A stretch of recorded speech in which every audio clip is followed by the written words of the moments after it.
তুমি হয়তো ক্লান্ত, হয়তো আর পারছো না। জীবন বারবার ভেঙে দিচ্ছে তোমাকে। কেউ বোঝে না, কেউ পাশে নেই।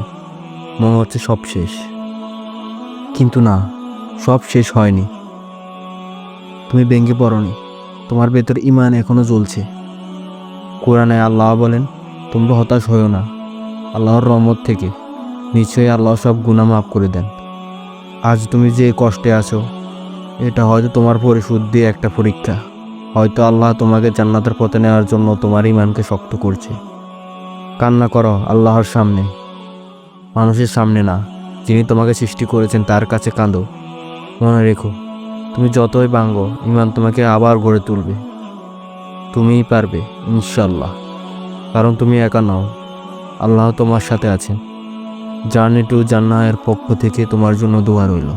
হতাশ নয়, ঈমানের আলোতে সামনে এগিয়ে চলো। আসসালামু আলাইকুম।